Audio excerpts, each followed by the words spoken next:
ETV के इस कार्यक्रम में आपका हार्दिक स्वागत है। ईटीवी के दर्शकों को नमस्कार। तो क्या मोदी जी आप दिल्ली में सरकार बनाने जा रहे हैं? देश की जनता सरकार बना रही है, मोदी नहीं बना रहे हैं। देश की जनता भारतीय जनता पार्टी को भरपूर प्रेम कर रही है, मोदी को भरपूर प्रेम कर रही है। और मैंने कभी जीवन में सोचा भी नहीं था कि देश की जनता देती है तो छप्पर फाड़ के देती है।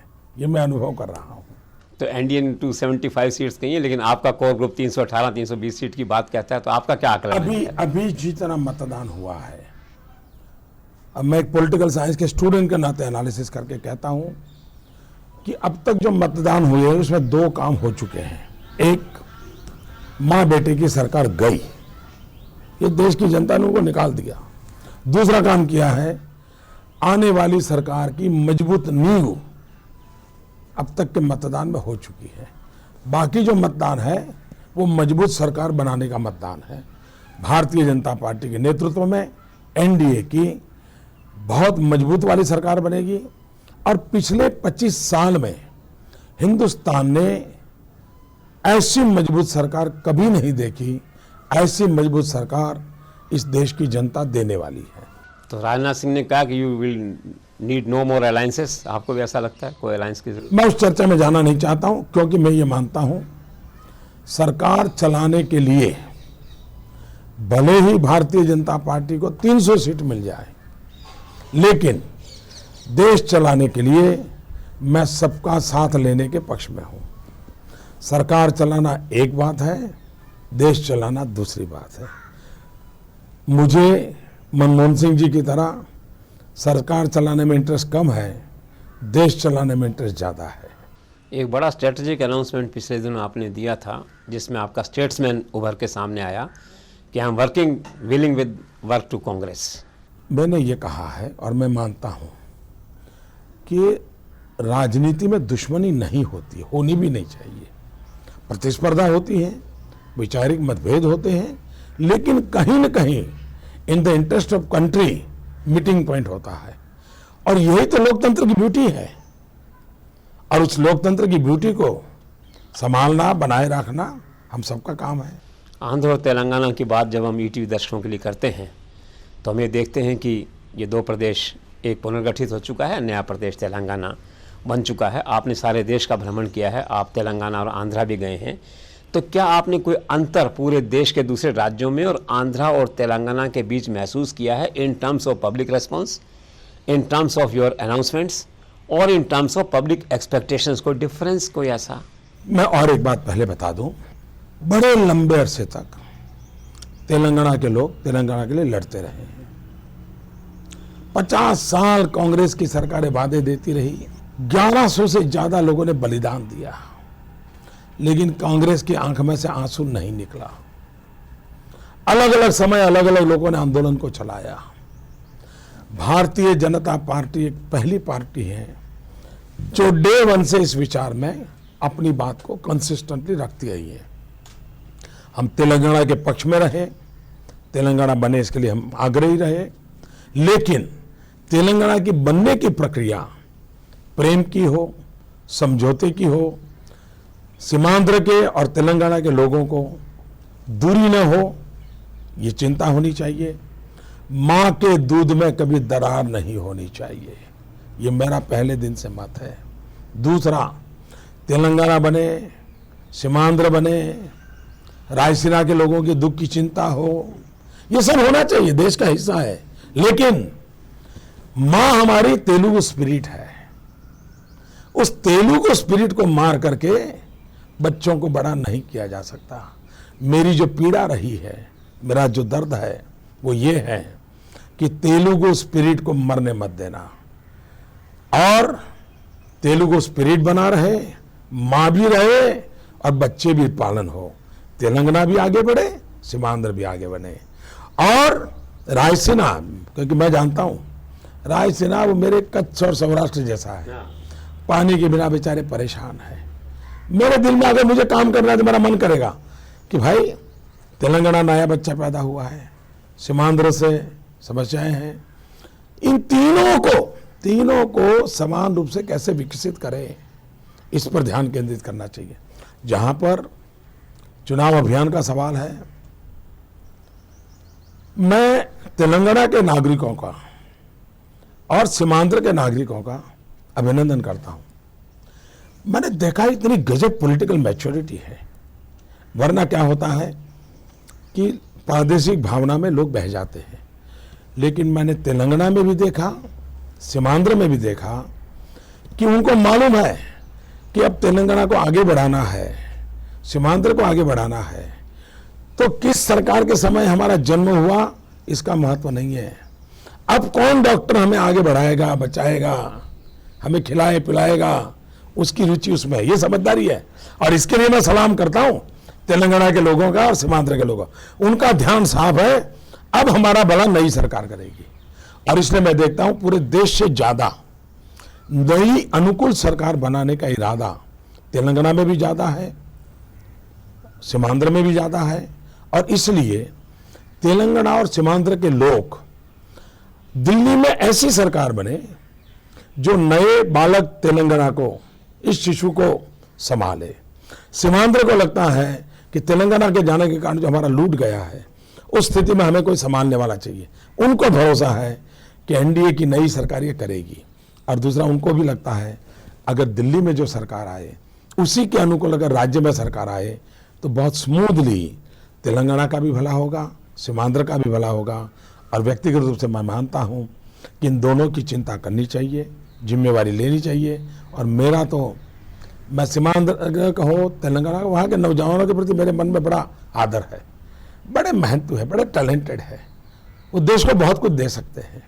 तो तेलंगाना के लोगों को आपसे जो भारी उम्मीदें हैं, अपेक्षाएं हैं, उम्मीदें हैं, इनको आपका क्या कोई रोड मैप, कोई विजन, कोई प्लान इसके ओवरऑल डेवलपमेंट के लिए? बहुत, मेरे मन में बहुत चीज़ें हैं। देखिए, कुल मिलाकर के एक हैदराबाद छोड़ दे तो तेलंगाना को बहुत की आवश्यकता है। वहाँ के लघु उद्योगों का बहुत बड़ी जाल बिछाई जा सकती है। आज तेलंगाना और सीमांध्र से लाखों से संख्या में नौजवान गल्फ कंट्रीज में जाते हैं, मजदूरी करते हैं, वहाँ उनका एक्सप्लॉयटेशन होता है। एक्सटर्नल अफेयर्स मिनिस्ट्री उनकी चिट्ठी भी नहीं पढ़ती है। इनके दुखों को कौन दूर करेगा? हमको करना पड़ेगा। स्किल डेवलपमेंट देना चाहिए। सीमांध्र में, जैसे गुजरात में हमने कोस्टल डेवलपमेंट किया, सीमांध्र में बहुत बड़ा कोस्टल डेवलपमेंट हो सकता है। और सीमांध्र भारत की समृद्धि का प्रवेश द्वार बन सकता है, इस पर हम ध्यान दे सकते हैं। और तेलंगाना के अंदर अब देखिए, आईटी का क्षेत्र हैदराबाद सीमित हो गया, उसको हम पूरे तेलंगाना और सीमांध्र में क्यों न डेवलप करें? तो हम आईटी रिवॉल्यूशन में, क्योंकि वहाँ एक टैलेंट पड़ी है, बेस पड़ा है, उसका एक्सपांसन कर सकते हैं। टूरिज्म के लिए कितनी संभावनाएं पड़ी है, उस टूरिज्म को बल दे सकते हैं। यहाँ ट्राइबल बस्ती बहुत है, बंजारा लोग हैं मेरे भाई, क्योंकि वो मेरे गुजरात से गए हैं। उन बंजारा परिवारों का अभी तक किसी ने ख्याल नहीं किया है, बहुत बड़ी मात्रा में है। और ओरिजिनल वो गुजरात के लोग हैं। और मैं बहुत सालों से उनसे परिचय में हूँ, बंजारा नेताओं से भी मेरा बड़ा अच्छा संपर्क है। और मैंने देखा है, थोड़ी सी मदद मिल जाए ना, इतने मेहनती लोग हैं, बहुत कुछ कर सकते हैं। एग्रीकल्चर वगैरह, एग्रीकल्चर सेक्टर है। देखिए, वहाँ सबसे बड़ी समस्या है पानी की। अटल बिहारी वाजपेयी का जो सपना है नदियों को जोड़ना, वो हम पूरा करना चाहते हैं। दूसरा, जैसे अटल जी ने एक बहुत बड़ा योगदान दिया एनडीए गवर्नमेंट में, प्रधानमंत्री ग्राम सड़क योजना, हमने हमारे चुनावी घोषणा पत्र में कहा है प्रधानमंत्री कृषि सिंचाई योजना, इरिगेशन इंफ्रास्ट्रक्चर, ये अगर हमने कर दिया, एग्रीकल्चर वैल्यू एडिशन में गया गया। आज देखिए, आंध्र में इन 10 सालों में, दिल्ली में भी सरकार उनकी, राज्य में भी सरकार उनकी, लेकिन सबसे ज्यादा आत्महत्या आंध्र में किसानों ने की।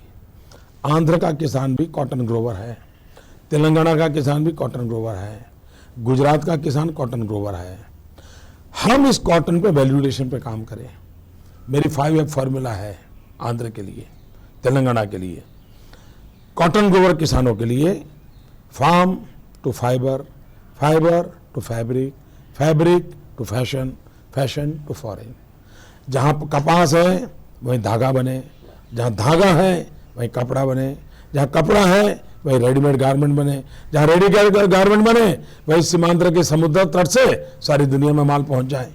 आप मुझे बताइए कितने नौजवानों को रोजगार मिलेगा, किसान को अपने कितने पैसे मिलेंगे कॉटन के। चीजें करें। और मैं विश्वास से कहता हूं तेलंगाना और सीमांध्र का तो विकास होगा, लेकिन उनके कारण हिंदुस्तान का विकास होगा। तो हैदराबाद की तरफ बढ़ेगा, तेलंगाना भी हैदराबाद जैसा बनेगा आगे जाके आपके इस प्लान में? न सिर्फ तेलंगाना भी बनना चाहिए, सीमांध्र भी बनना चाहिए। सीमांध्र में भी उतनी पोटेंशियल है, तेलंगाना में 6-8 तो मथक ऐसे हैं, कितने बढ़िया आगे जा सकते हैं जी, बहुत आगे जा सकते हैं। तो हैदराबाद की कैपिटल का ट्रिकी इशू कैसे सॉल्व करेंगे? चंडीगढ़ की तरह ही अटक नहीं जाएगा? मिल बैठ करके हो सकता है।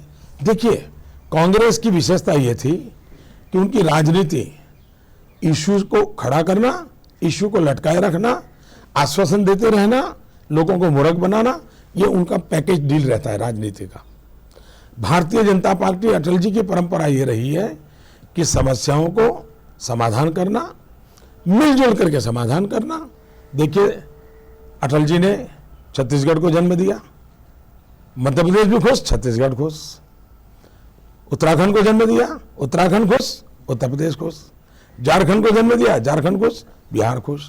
लेकिन इन्होंने एक किया, गोलियां चलाई, खून बहा, आग लगी, क्योंकि उनको समस्याओं में से ही अपनी राजनीतिक रोटी सेकनी है। हमें समाधान करके विश्वास पाना है। तो हैदराबाद ब्रांड भी प्रमोट होगा तेलंगाना के साथ साथ? हैदराबाद ब्रांड पूरे हिंदुस्तान के लिए काम आने वाला है। ये हमने बहुत अन्याय किया है। हैदराबाद को सिर्फ तेलंगाना और आंध्र का मत समझो। हैदराबाद हिंदुस्तान की विरासत है। दुनिया में हैदराबाद का ब्रांड नेम हो चुका है। 10 साल में बर्बाद कर दिया। चंद्रबाबू ने बहुत बड़ी सेवा की थी, फिर से उसको आगे बढ़ाना है। देखिए, दुनिया में चाइना क्या करता है, सांघाई को दुनिया में मार्केट करता है। हम लोग ऐसे हैं जिनको आता नहीं है। हम हैदराबाद कर सकते हैं, हम बैंगलोर कर सकते हैं, कलकत्ता भी आगे जाके करना चाहिए, चेन्नई भी करना चाहिए, लखनऊ करना चाहिए, काशी बनारस करना चाहिए। क्या कितना नहीं है, सब करना चाहिए, कर नहीं रहे हैं। तो चंद्रबाबू नायडू का जो आपने जिक्र किया, तो क्या आप टीडीपी को एक क्रेडिबल, भरोसेमंद अलायंस पार्टनर मानते हैं? हमारे सारे सहयोगी रहे, एनडीए का हमारा अनुभव है, बहुत ही भरोसेमंद रहे हैं। अटल जी को कभी ये नहीं कहना पड़ा कि साथी दलों के दबाव में मुझे करना पड़ता है, कभी नहीं कहना पड़ा। मनमोहन सिंह जी को दिन रात कहना पड़ता था, क्या करे, क्या कोएलिशन धर्म का प्रॉब्लम है। मैंने एक बार मनमोहन सिंह जी को पूछा था, मैंने कहा साहब, आपका विदेश मंत्री यूएनओ में जाकर के दूसरे देश का भाषण पढ़े, ये कोई कोएलिशन धर्म का प्रॉब्लम है क्या? मैंने कहा क्या आप बातें करते हो। मैंने कहा आप सरकार चला ही नहीं रहे हो, आपको सरकार चलाने में सीरियसनेस है ही नहीं। और अब तो साफ हो गया, माँ बेटे सरकार चलाते थे। ये जो चंद्रबाबू नायडू की बात आती है, तो आंध्रा में उनकी जो इमेज है गो गेटर की, टैलेंटेड चीफ मिनिस्टर की, रिजल्ट ओरिएंटेड की, हार्ड वर्किंग चीफ मिनिस्टर की, तो आपने अलायंस किया है, इस अलायंस से तेलंगाना और आंध्रा दोनों प्रदेशों के आम आदमी पब्लिक को क्या फ़ायदा होगा? देखिए, मैं बताता हूँ, भले चंद्रबाबू बीच में हमारे साथ नहीं थे, लेकिन हम दोनों जब एक साथ मुख्यमंत्री थे और हम जब हमारी मुख्यमंत्री की मीटिंग में बैठते थे, तो सबसे ज़्यादा वेवलेंथ मेरी और चंद्रबाबू की मिलती थी। तो हम दोनों सिवाय डेवलपमेंट कुछ बोलते ही नहीं थे, सिवाय डेवलपमेंट कभी नहीं बोलते थे, कभी इधर उधर हम जाते नहीं थे। और इसलिए हमारी जोड़ी सबसे ज़्यादा जमेगी, नेचुरल एलाइज एक जोड़ी जमेगी। एक आंध्रा की जो बात करते हैं, तो जगन फैक्टर को कैसे हैंडल करेंगे आप? आपका मेन मुकाबला जगन की पार्टी से है वहाँ। मुझे नहीं लगता है, मैदान में नहीं है। देखिए, सीमांध्र और तेलंगाना, यहाँ के मतदारों को आप कम मत आंकिए। ऐसे समझदार मतदाता आपको रेयरली मिले। देखिए, हिंदुस्तान के कई राजनेताओं का अपमान हुआ है कांग्रेस के द्वारा, इस परिवार के द्वारा। कई स्टेट ऐसे हैं कि जहाँ के राजनेताओं को इस परिवार के छोटे छोटे बच्चों ने ऐसा अपमान किया, प्यून से भी खराब। TNJ। लेकिन जब आंध्र में हुआ, आंध्र खड़ा हो गया था। ये जो आंध्र का स्पिरिट है ना, वही स्पिरिट देश की ताकत बन सकता है। कांग्रेस ने उसी स्पिरिट को कुचलने की कोशिश करी, हम उसी स्पिरिट को अपनाने की कोशिश करेंगे। और इसके लिए वहाँ का जो यूथ का स्पिरिट है, उसके अंदर जो भाव है, और मैं मानता हूँ देश के लिए इतनी भावुकता जो आपको आंध्र और तेलंगाना में मिलेगी कई और जगह पे नहीं मिलेगी। ये जगन के खिलाफ जो केसेस चल रहे हैं तो क्या इनके निपटारे के लिए या करप्शन को निपटाने के लिए कोई फास्ट ट्रैक कोर्ट्स वगैरह बनाएंगे आप? ये राजनीतिक दलों का काम नहीं है और नहीं पॉलिटिकल स्टेटमेंट बाजी करनी चाहिए। कानून का काम करे।